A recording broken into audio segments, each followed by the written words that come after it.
안녕하십니까. 네, 오늘 함께 나누실 말씀은 사도행전 10장 말씀입니다. 사도행전 10장 9절부터 우리 16절까지 말씀 먼저 읽고 나누겠습니다. 사도행전 10장 9절에서 16절까지입니다. 제가 읽겠습니다.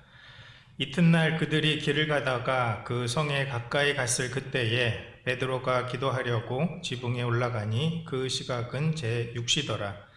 그가 시장하여 먹고자 하매 사람들이 준비할 때에 황홀한 중에 하늘이 열리며 한 그릇이 내려오는 것을 보니 큰 보자기 같고 네 귀를 메어 땅에 들이웠더라.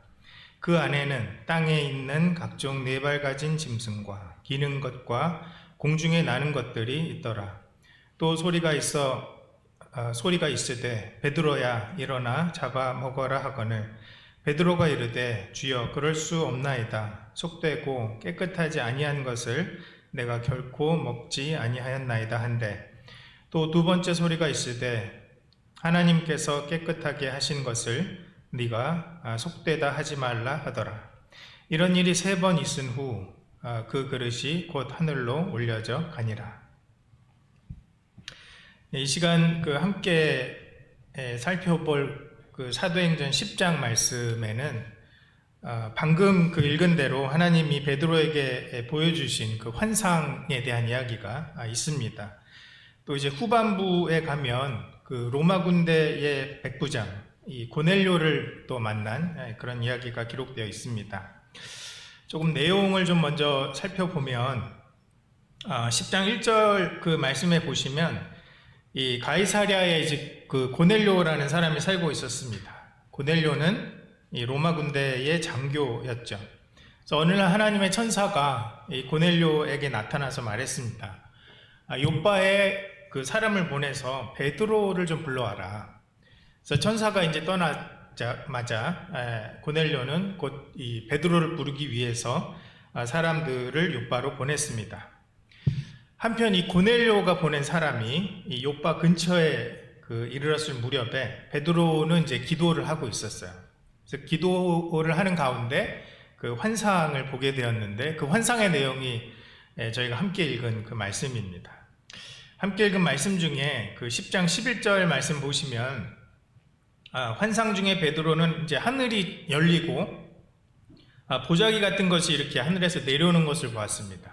그 안에는 각종 4발 달린 짐승과 기는 것과 공중에 나는 것들이 있었습니다. 그때 하나님이 말씀하셨죠. 베드로야 일어나서 잡아 먹어라. 그렇게 하셨는데 베드로가 대답을 했습니다. 주님, 제가 그럴 수 없습니다. 제가 지금까지 속되고 깨끗하지 않은 것을 결코 먹은 적이 없습니다. 그러자 두 번째로 하나님이 말씀하셨습니다. 하나님께서 깨끗하게 하신 것을 네가 속되다고 하지 말아라. 그래서 이런 환상이 3번 동안 3번 반복해서 베드로에게 보여졌습니다. 그런 후에 이제 짐승이 들어있는 그 보자기 같은 것이 하늘로 올려가고 베드로는 이제 그 환상에서 깨어났습니다. 그래서 베드로는 이제 내가 방금 이 본 환상이 도대체 무슨 뜻이지? 이렇게 고민을 하고 있었습니다. 그렇게 베드로가 환상이 무슨 뜻인지 고민하고 있을 때 이제 고넬료가 보낸 그 사람들이 베드로가 머물고 있는 그 집 앞에 도착을 했습니다. 그때 이제 성령님께서 베드로에게 말씀하셨습니다. 이 사람들은 내가 보낸 사람들이니까 의심하지 말고 내려가서 그들과 함께 가라 하는 것이었습니다. 그래서 다음날 베드로가 성령님의 그 명령에 따라서 그 사람들과 함께 고넬료의 집을 향해서 떠납니다. 이 여정에는 이제 그 요바에서 함께 교제하고 있었던 형제들도 몇 명 같이 따라갔다고 기록되어 있습니다. 그래서 베드로가 이 환상이 도대체 무슨 뜻이지 하고 이해하기 위해서 이제 고민하면서 길을 가는 사이에 마침내 이 고넬료의 집에 도착을 합니다. 이미 그 집에는 고넬료와 또 그가 부른 친척과 친구들이 모여서 베드로가 오기를 기다리고 있었습니다. 그래서 고넬료는 이제 베드로를 아주 따뜻하게 맞으며 집 안으로 안내합니다. 그리고 베드로는 그 집에 모여 있는 이방인들을 이렇게 둘러보았습니다. 베드로가 이방인들을 이렇게 둘러볼 때쯤에 엊그제 하나님이 보여주셨던 그 환상이 무엇을 의미하는지 비로소 그때 깨닫게 되었습니다. 우리 10장 28절 중반 이후의 말씀을 좀 보겠습니다. 10장 28절에 보시면 이제 베드로에 의하면 그 환상이 의미하는 것이, 하나님께서 내게 지시하사 아무도 속되다 하거나 깨끗하지 않다 하지 말라고 하셨다 하는 것입니다. 이게 무슨 뜻일까요? 베드로가 봤던 환상을 기억하시죠? 베드로는 이제 환상 속에서 그 짐승들이 정말 이 짐승들은 속되고 부정해서 3번씩이나 하나님께 이제 항변을 하면서 하나님이 먹으라고 하셨는데도 제가 그 명령에 순종할 수 없습니다 라고 버텼습니다. 근데 하나님은 당신이 그것을 깨끗하게 하셨다, 내가 그것을 깨끗하게 하였다, 그러니까 그것을 더 이상 속되다고 말하지 말라, 또 역시 3번 베드로에게 말씀을 하셨죠. 그래서 베드로는 지금까지 그 환상 속에서 부정한 짐승을 하나님이 깨끗하게 하셨다는 게 무슨 뜻인지 이해하지 못했는데, 이 베드로가 이 고넬료 집에 함께 모여있는 그 이방인들을 이렇게 둘러보는 순간에 환상 속에서 하나님이 부정한 짐승을 깨끗하게 하셨다라는 그 말씀하신 그 의미가 바로 지금 이 고넬료 집에 모여있는 이방인들을 하나님이 깨끗하게 하셨다라는 것을 베드로에게 알려주기 위해서 약간 좀 미리보기처럼 베드로에게 그 환상을 통해 보여주셨구나 하는 것을 깨달았습니다. 또 하나님은 환상 속에서 내가 그것들을 깨끗하게 했다라고 말씀하신 다음에 이어서 말씀하시기를, 그러니까 더 이상 이 짐승들을 부정하다, 속되다 하지 말라고 하셨습니다. 그래서 이 말씀은 하나님이 고넬료의 집에 모인 그 이방인들을 깨끗하게 하셨으니까 베드로, 너는 그 이방인들을 속되다거나 부정하다고 판단해서는 안 된다라는 그런 의미인 것입니다. 이것이 베드로가 깨달은 그 환상의 의미이고, 또 방금 읽은 그 10장 28절의 말씀, 하나님께서 내게 지시하사 아무도 속되다 하거나 깨끗하지 않다 하지 말라고 하셨다 하는 말씀의 의미인 것입니다. 이처럼 하나님은 그 똑같은 환상을 3번씩이나 베드로에게 반복해서 보여주시고, 또 곧 이어서 로마군 장교 고넬료와 그의 이방인 친척들을 만나게 하시는, 어떻게 보면 좀 특별한 방법을 사용하신 것 같아요. 그런 방법을 통해서 베드로에게 너는 이방인을 차별해서는 안 된다 라는 것을 깨닫도록 해주셨습니다. 오늘 그 말씀을 통해서 저 여러분이 좀 함께 생각해 보고 싶은 그런 질문들이 있습니다. 도대체 그 이방인을 차별해서는 안 된다라는 것을 베드로가 깨닫는 것이 어떤 의미이길래, 그게 얼마나 중요한 것이길래 하나님이 이처럼 특별한 그런 방법을 통해서 베드로를 인도하셨을까요? 그리고 하나님께는 이 베드로가 이방인을 속되다, 부정하다 판단하지 않고, 또 이방인을 차별하지 않는 것이 하나님께 왜 그렇게 중요한 일일까? 그리고 지금 베드로가 깨달은 것을 통해서 하나님은 이 베드로의 삶과 또 나아가서는 예루살렘 교회의 사역에 어떤 변화가 있기를 기대하시는지, 그런 것들을 좀 오늘 함께 말씀을 통해 살펴보겠습니다. 베드로가 그 이방인을 차별해서는 안 된다라고 깨달은 것에 여러 의미에 대해서 오늘 말씀을 통해 살펴보고 교훈을 나누고자 합니다. 좀 3가지로 나누어서 살펴보겠습니다. 첫 번째로 이방인을 차별해서는 안 된다라는 의미는 베드로와 예루살렘 교회 성도들이 그 동족인 그 유대인들에게 전도하는 것을 넘어서 이방인들에게도 복음을 전해야 한다라는 뜻입니다. 자, 이방인을 차별해서는 안 된다라는 그 의미를 좀 이해하기 위해서 먼저 당시에 그 복음이 어떻게 전파되고 있는지 상황을 좀 살펴보겠습니다. 당시 복음이 전파되는 상황을 가장 잘 보여주는 그런 본문 중에 하나가 사도행전 11장 19절 말씀입니다. 좀 같이 살펴보면 좋겠습니다. 11장 19절 말씀에 보면 그때 스데반의 일로 일어난 환란으로 말미암아 흩어진 자들이 베니게와 구브로와 안디옥까지 이르러 유대인에게만 말씀을 전했다라고 기록되어 있습니다. 우리는 그 사도행전 그 초반 말씀을 통해서 복음이 예루살렘에서 활발하게 전파가 되다가 스데반의 순교로 일어난 그 피팍 때문에 예루살렘 교회 성도들이 이제 여러 지역으로 흩어진 그 사실을 함께 살펴봤습니다. 그래서 방금 그 읽은 그 말씀에 따르면 성도들이 베니게와 구브로와 안디옥까지 이렇게 흩어져 간 것을 봅니다. 성도들이 이처럼 각지로 흩어져 가면서 아마 복음을 전파하는 일에도 이 괄목할 만한 지리적인 그런 확장이 일어났을 것입니다. 그러나 19절 그 방금 읽은 그 말씀 마지막 부분에 보면 좀 아쉬운 점도 있습니다. 그것은 성도들이 유대인에게만 말씀을 전했다 하는 그런 부분입니다. 성도들은 여러 지역으로 이렇게 흩어지는 그런 지리적인 확장을 이루어냈습니다. 하지만 그 흩어진 곳에서 다른 언어 또는 다른 문화를 가진 이 다른 민족에게 복음을 전하는 그런 어떻게 보면 좀 문화적인 확장에는 이르지 못했습니다. 이들은 여전히 그 흩어진 곳에 살고 있는 동족인 유대인들에게 복음을 전하는 그런 모습을 봅니다. 물론 복음이 이방인에게 전파된 그런 예외적인 경우도 있습니다.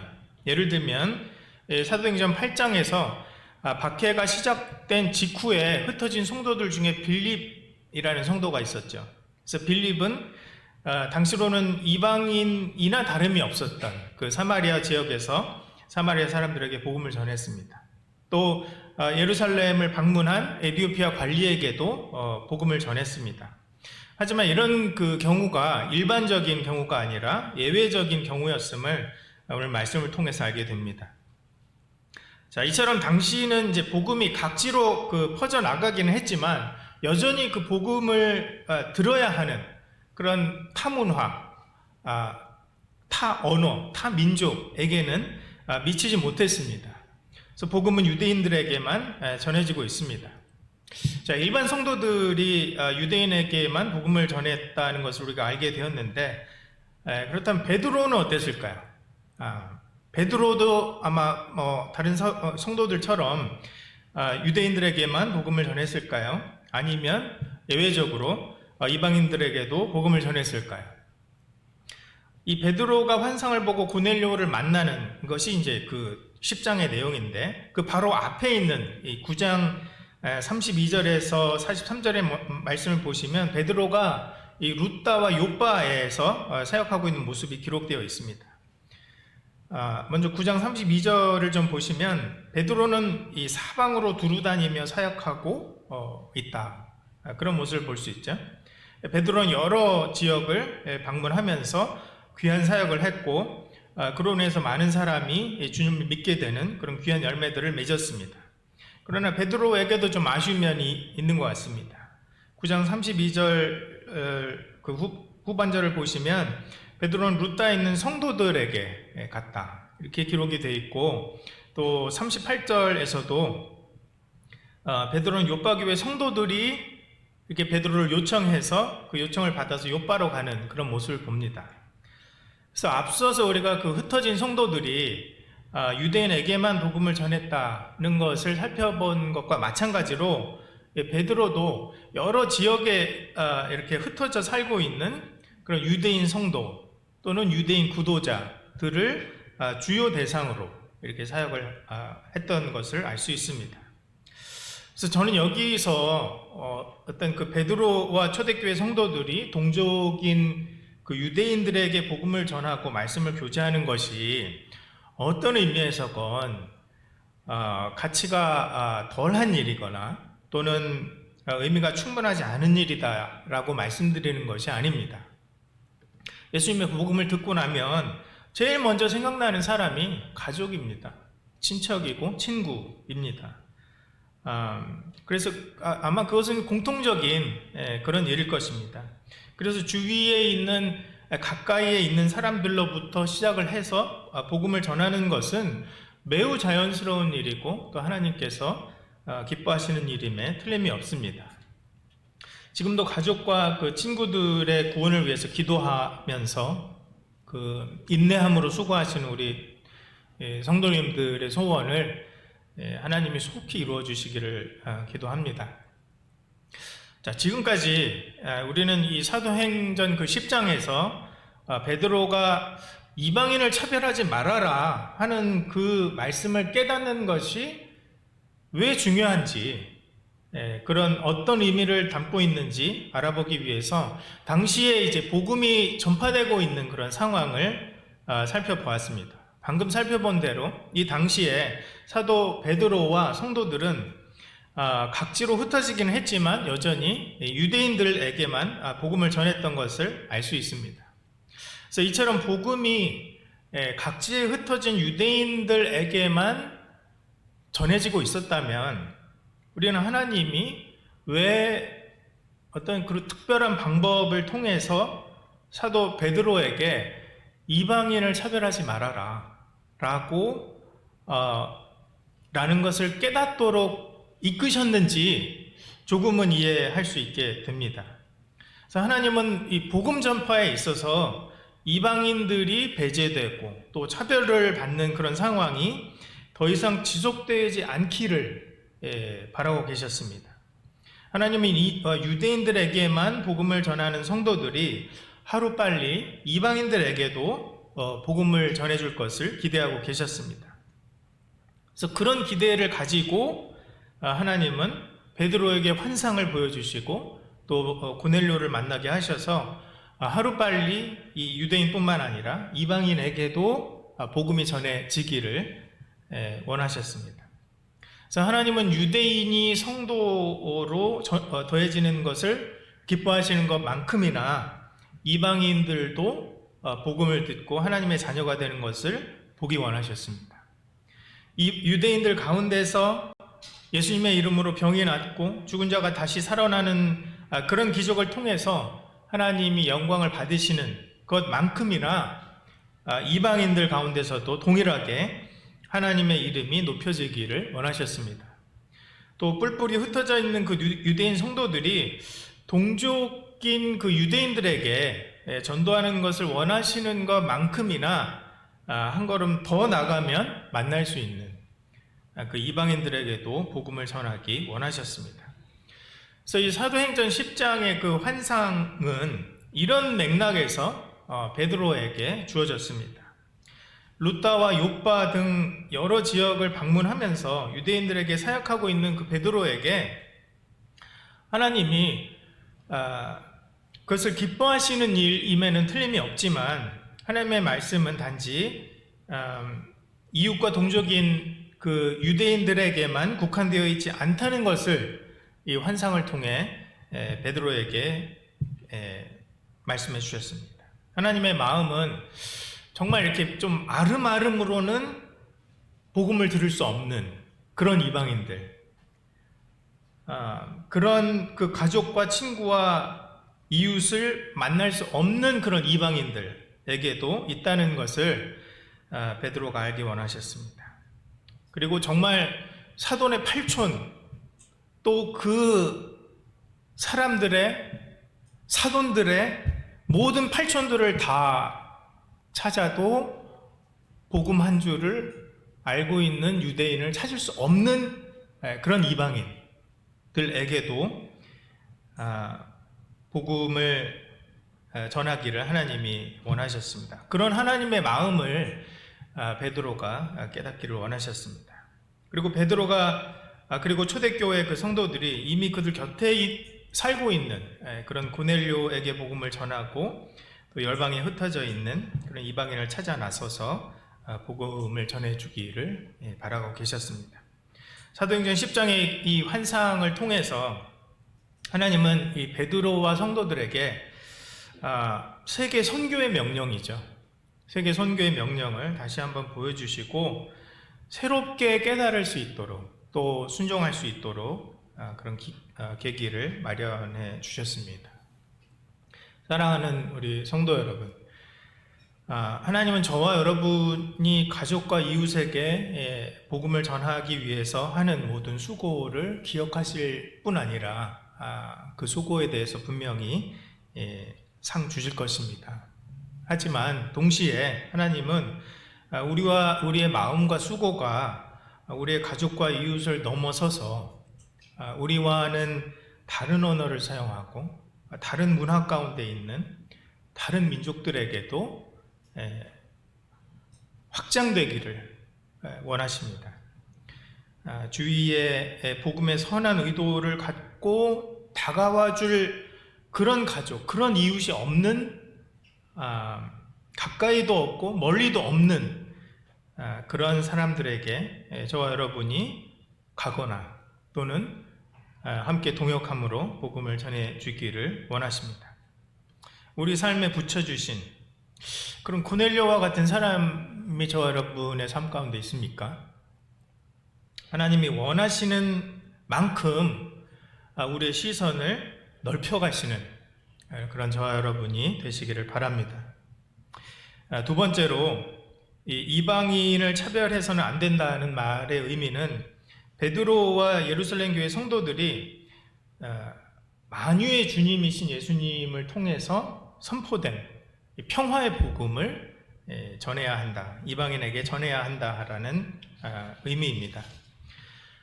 이렇게 고넬료의 집에 이제 도착을 해서 이방인을 향한 그 하나님의 마음을 깨달은 베드로가 그곳에 모인 이제 이방인들에게 하나님의 말씀을 선포합니다. 그 10장 34절에서 43절까지 기록되어 있는 이 베드로의 설교는 이방인을 대상으로 전해진 그런 말씀들 중에 성경에 기록된 첫 설교, 첫 말씀이라는 의미가 있습니다. 베드로가 이 고넬료와 그곳에 함께 모인 이방인들을 향해서 선포한 그 첫 마디가 참 의미심장합니다. 10장 34절과 35절입니다. 베드로가 입을 열어 말하되 내가 참으로 하나님은 사람의 외모를 보지 아니하시고 각 나라 중 하나님을 경외하며 의를 행하는 사람은 다 받으시는 줄 깨달았도다. 그래서 베드로는 그곳에 있는 그 이방인들에게 하나님은 여러분을 차별하지 않으십니다. 여러분을 다 받아주십니다. 라고 선포합니다. 또 36절에서는 만유의 주 되신 예수 그리스도로 말미암아 화평의 복음을 전하셨다고 선포를 합니다. 그래서 베드로는 예수님을 유대인, 이방인 이렇게 가릴 것 없는 우리 모두의 주님, 만유의 주님이시라고 말합니다. 또 예수님이 이 전하신 복음은 화평의 복음, 그러니까 하나님과 사람 사이뿐만 아니라 유대인과 이방인 사이에도 그 차별이 없는 화평케 하는 복음이라고 소개하고 있습니다. 이어지는 말씀에서 베드로는 예수님이 그 하나님이 부어주시는 그 성령과 능력으로 사역을 하셨고, 사람들은 예수님을 나무에 달아 죽였지만 하나님이 사흘 만에 다시 살리셨다고 증거합니다. 그리고 43절에서 예수님을 믿는 사람들이 다 예수님의 이름을 힘입어 죄사함을 받는다라고 선포합니다. 그래서 여기서 그 강조점은 예수님을 믿는 사람이면 유대인이나 이방인 차별 없이 모두 다 예수님의 이름을 힘입어서 죄 사함을 받는다고 하는 것입니다. 이렇게 베드로의 설교가 이렇게 한참 진행이 되고 있는데 이 44절에 보시면 성령님이 말씀을 듣는 모든 사람들에게 내려오셨습니다. 성령님이 어찌나 이 이방인들에게 내려오기를 원하셨는지 베드로의 말이 끝나기 무섭게 말씀을 듣고 믿은 모든 그 사람들에게 내려오셨습니다. 그래서 이방인들에게 성령이 내려오셔서 모두가 기뻐하고 있는데 그런 가운데서 좀 어리둥절해하면서 놀라고 있는 사람들이 있었죠. 45절 말씀입니다. 베드로와 함께 온 할례 받은 신자들이 이방인들에게 성령 부어주심으로 말미암아 놀랐다, 이렇게 기록되어 있습니다. 베드로는 그 고넬료의 요청을 받아서 이제 요빠에서 그 가이사랴로 떠날 때 요빠 교회에서 형제들이 몇 명 같이 갔던 것을 기억하시죠? 그 요빠 교회 그 형제들이 이방인들에게 성령님이 임하시는 것을 보고 깜짝 놀랐습니다. 아마 형제들은 이방인들에게 성령이 임하시겠어?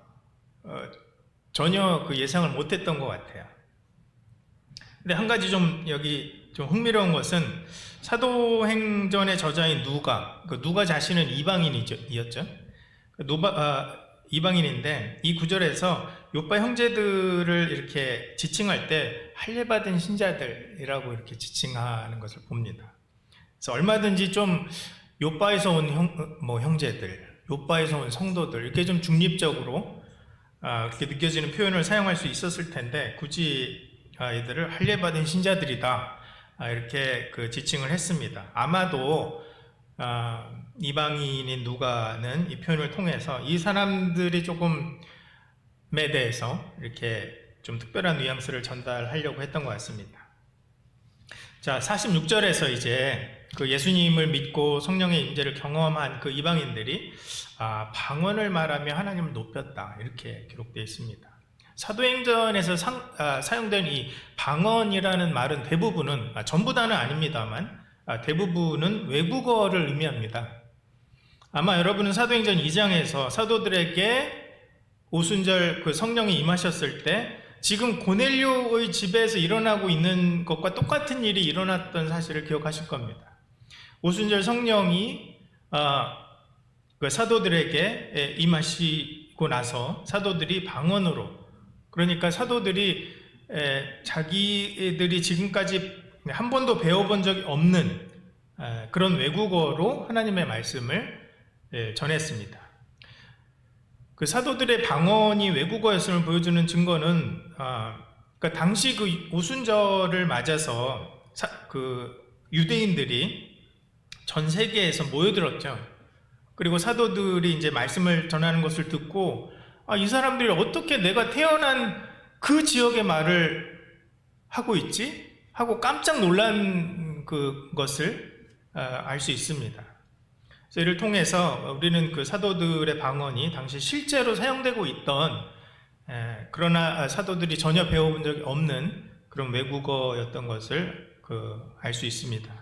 그런데 오순절에 그 성령이 사도들에게 임하셨을 때와 똑같이 지금 이방인의 오순절이라고 부를 만한 이 날에도 성령이 이방인들에게 임하셨고 이방인들도 방언, 곧 그들이 한 번도 배운 적이 없는 외국어로 하나님을 찬양했습니다.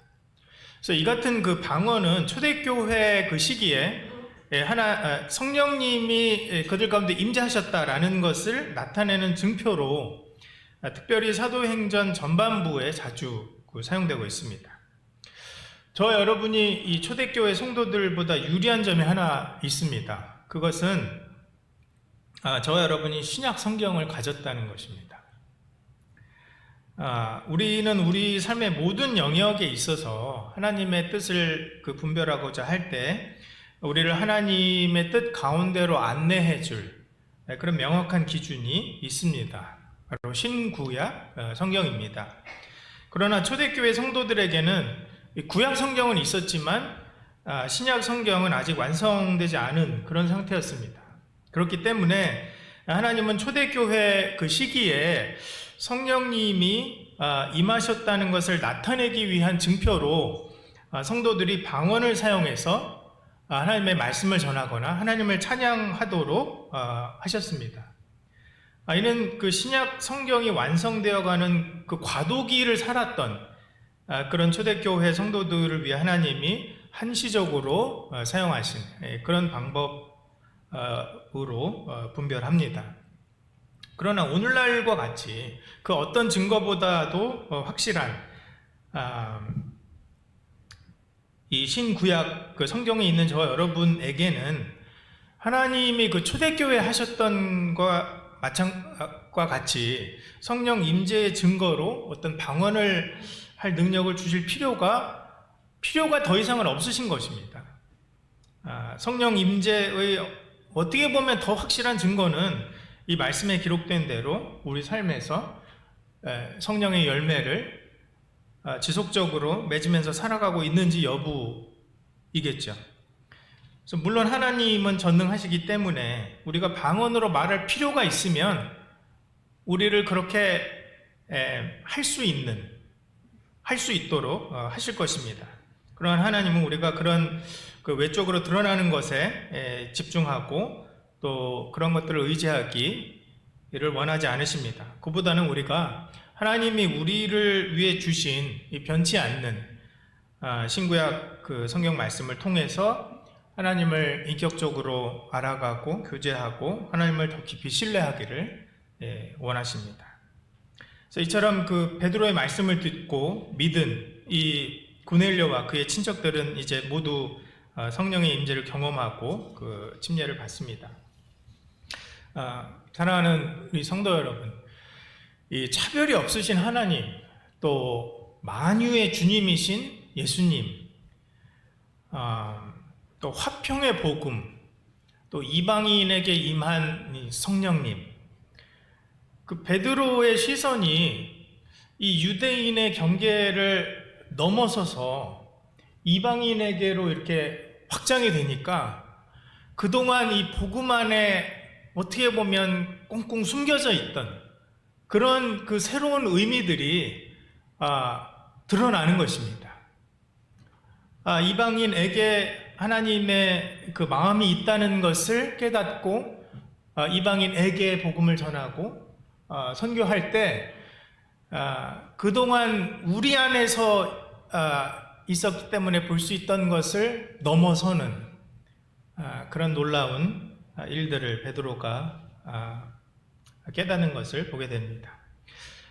차별이 없으신 하나님의 그런 마음을 가지고 이웃과 열방에게 이런 화평의 복음을 전하시는 그런 저와 여러분이 되시기를 바랍니다. 마지막으로 우리 세 번째로 이방인을 차별해서는 안 된다라는 말의 의미는 베드로 개인뿐만 아니라 예루살렘 교회 공동체 모두가 한 마음으로 세계 선교를 위해 순종해야 한다라는 뜻입니다. 자, 이방인에게 복음이 전해지고 성령이 임하시는 그런 놀라운 경험을 한 베드로가 이제 가이사랴를 떠나서 원래 있던 그 예루살렘 교회로 돌아옵니다. 11장 말씀에 있는데요. 11장 1절 말씀을 보시면 유대에 있는 사도들과 형제들이 이방인들도 하나님의 말씀을 받았다 함을 들었습니다. 이방인에게 드디어 복음이 전해지고 이방인들에게 성령이 임하셨다라는 소식을 들었으니까 이 예루살렘 성도들의 반응이 어떨지 좀 궁금하시죠? 11장 2절과 3절에 그 반응이 있습니다. 베드로가 예루살렘에 올라갔을 때에 할례자들이 비난하여 이르되 네가 무할례자의 집에 들어가 함께 먹었다. 여러분도 좀 놀라셨죠? 지금 베드로는 이방인 선교의 문을 열고 지금 돌아오는 길이었어요. 최초로 그런 일을 경험하고 돌아오는 길이었고, 또 이방인의 오순절, 성령이 이방인들에게 임하시는 것을 처음으로 경험하고 예루살렘으로 돌아왔는데, 예루살렘 교회 성도들의 반응은 우리 예상과는 좀 다른 것 같습니다. 아니, 네가 할례받은 사람으로서 어떻게 할례받지 않은 이방인들과 함께 밥을 먹을 수 있냐 라고 베드로를 비난했습니다. 이방인에게 복음이 전해지고 성령이 임하셨다는 그런 이제 엄청난 소식을 들었음에도 불구하고 예루살렘 성도들의 제일 가는 관심사는 베드로가 이방인들과 먹었던 그 식사의 메뉴, 뭘 먹었느냐 하는 것이었어요. 그래서 무엇보다 베드로가 혹시 그 유대인이 먹어서는 안 되는 그런 속되고 부정한 음식을 이방인들하고 같이 먹지 않았느냐 하는 것에 더 관심이 있었습니다. 그래서 이렇게 그 식사 메뉴에 밀려서 이방인에게 복음이 전해지고 이방인들에게 성령이 임하셨다라는 것은 크게 주목을 받지 못하는 그런 관심사가 되었습니다. 자, 이 같은 그 예루살렘 성도들의 반응을 보고 나니까 왜 베드로가 그 짐승들이 들어있는 그 보자기 환상 기억하시죠? 그것을 보고 그렇게 고민에 빠졌는지 성도님들도 좀 이제 이해가 가시죠?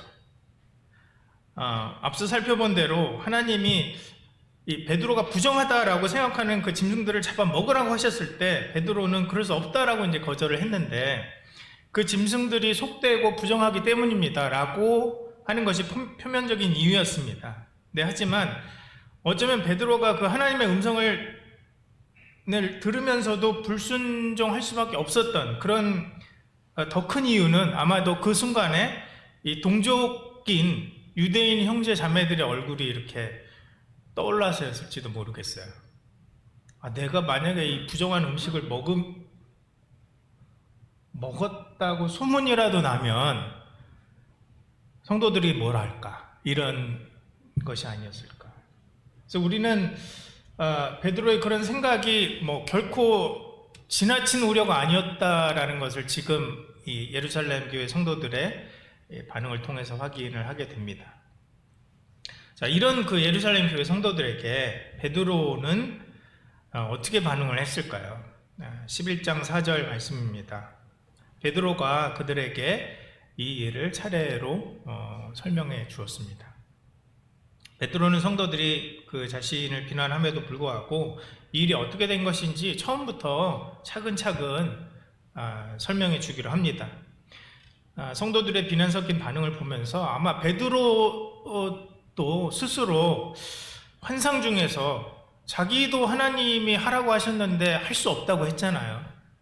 그 모습이 떠올랐겠죠. 또 하나님이 베드로에게 환상을 통해서 그렇게 교훈하시지 않았다면, 또 고넬료를 만나지 않았다면 아마 베드로의 반응도 이 예루살렘 교회 성도들의 반응과 크게 다르지 않았을 것입니다. 근데 하지만 이제 베드로는 그것을 경험을 했죠.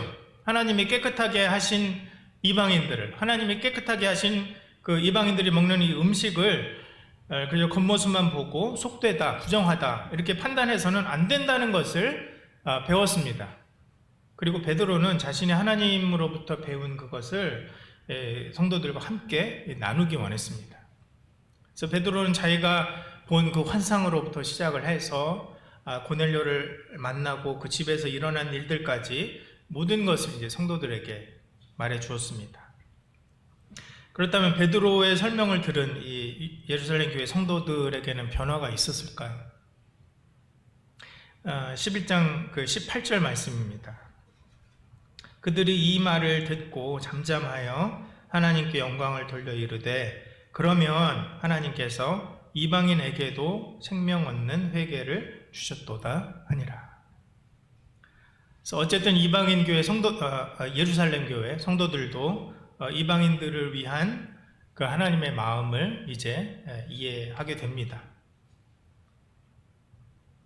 그래서 베드로가 예루살렘 그 성도들에게 이렇게 보고하는 그 내용이거든요. 11장 내용이. 그 내용을 보면 조금 그 흥미로운 부분이 있습니다.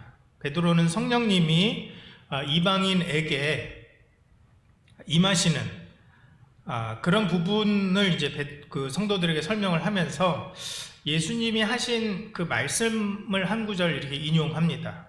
그 11장 15절과 16절 말씀인데요. 내가 말을 시작할 때에 성령이 그들에게 임하시기를 처음 우리에게 하신 것과 같이 하는지라. 내가 주의 말씀에 요한은 물로 세례를 베풀었으나 너희는 성령으로 세례를 받으리라 하신 것이 생각났노라.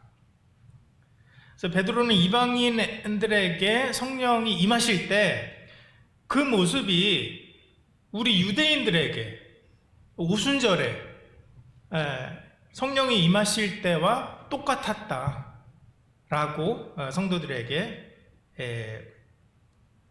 보고합니다. 그러면서 그 예수님이 하신 말씀을 인용하죠. 예수님의 이 말씀, 그러니까 요한은 물로 세례를 베풀었으나 너희는 성령으로 세례를 받으리라 하는 이 말씀은 사도행전 1장 5절에 기록되어 있는 말씀입니다. 그래서 사도행전을 시작하시면서 예수님이 제자들에게 하신 말씀이고, 예수님이 승천하시기 직전에 제자들에게 하신 그런 말씀입니다. 이 말씀을 통해서 예수님은 성령이 제자들에게 임하실 것이다, 그 오순절에 성령이 임하실 것을 미리 말씀을 해주신 거죠. 예언하고 계신 것이죠. 그래서 물로 세례 또는 침례를 받으면 몸 전체가 물에 잠기고 물로 흠뻑 젖는 것처럼 너희들이 성령의 침례를 받으면 그와 같을 것이다 라고 말씀해 주셨습니다. 예수님은 제자들이 성령의 그 임재에 완전히 잠기고 또 성령의 능력에 흠뻑 취할 것이다, 이런 그 예언을 하고 계신 것입니다. 그리고 예수님의 이 말씀은 그 오순절 그 성령이 제자들에게 임하시면서 1차적으로 성취가 되었습니다. 근데 지금 이 베드로는 사도행전 10장의 이 맥락에서 예수님이 하신 그 말씀을 인용하면서 이방인들에게 성령이 임하신 것이 우리 유대인들에게 성령이 임하신 것과 전혀 다를 바 없다라고 강조해서 말하고 있습니다. 그러니까 그 사도행전 1장 5절의 그 말씀이 뭐 우리 유대인들에게 적용되는 말씀이겠거니 생각을 하고 있었는데, 고넬료의 집에서 이방인들에게 성령이 임하시는 것을 보고 다시 돌아와서 그 말씀을 보니까 그 말씀이 우리 유대인에게만 적용되는 것이 아니고 이방인에게도 적용되는 말씀이구나. 예수님이 정말 너희들이 모든 민족을, 모든 족속을 또 만민에게 복음을 전파하라고 그렇게 명령하셨는데 그 말씀이 사실이구나 라는 것을 깨닫고 이런 말씀을 인용하면서 예루살렘 교회 성도들에게 보고하고 있습니다. 복음을 듣고 믿은 자들에게는 유대인이나 이방인이나 차별이 없이 성령이 임하신다는 것을 예수님의 그 말씀을 인용하면서 확증을 하고 있습니다. 또 베드로는 다시 사도행전에 처음으로 돌아가는 거죠. 원래 들었던 그 말씀을 이제 이런 그 이방인의 성령 임재의 맥락에서 다시 보고 예수님의 처음에 하신 말씀을 기억하고 있습니다. 유대인인 자신에게 하신 성령 임재와 충만의 약속이 이제 이방인들에게 차별이 없이 성취되었다. 그래서 이 말씀을 통해서 베드로는 성령께서 이방인 가운데에서도 동일하게 역사를 하고 계시고, 만약에 그렇다면 이 이방인들을 향한 그 복음을 전해야 할 책무가 우리가 유대인들, 우리 동족들에게 복음을 전해야 할 그 책무만큼 이방인들에게도 복음을 전해야 할 책무가 우리에게 있다라는 것을 깨달았고, 그것을 성도들에게 나누면서 예수님의 말씀의 권위를 빌어서 공식적으로 선포하고 있는 그런 모습을 봅니다. 사랑하는 우리 성도 여러분, 이 예루살렘 교회는 처음에는 그 이방인을 향한 하나님의 그 마음을 이해하지 못했죠. 그러나 이방인들이 복음을 믿고 성령이 임하시는 그런 확실한 증거를 보고서는 하나님께 영광을 돌렸습니다. 그리고 베드로는 성도들에게 다시 처음 주셨던 그 말씀으로 돌아가서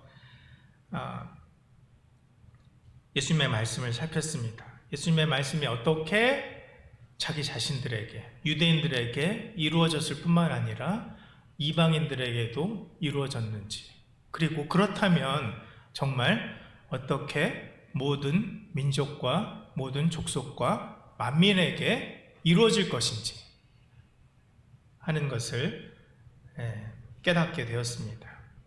하나님의 그 뜻을 분별해서 따르며 처음 주신 그 말씀을 기억하고 주님이 분부하신 그런 그 세계 선교의 길로 나아가시는 저와 여러분이 되시기를 바랍니다. 말씀의 결론을 맺겠습니다. 하나님은 우리가 차별 없이 확장되어서 모든 민족, 모든 족속, 만민에게 복음을 전파하기를 원하십니다. 우리가 입을 열어서 이 화평의 복음을 전할 때 성령이 임하시고 하나님이 역사하십니다. 하나님은 이 교회 공동체가 한 마음으로 세계 선교에 하나님의 뜻을 분별하고 동참하기를 원하십니다. 새로운 마음으로 하나님이 보내주신 그 이웃과 또 열방에게 전도하고 선교하시는 그런 저와 여러분이 되시기를 바랍니다. 기도하겠습니다.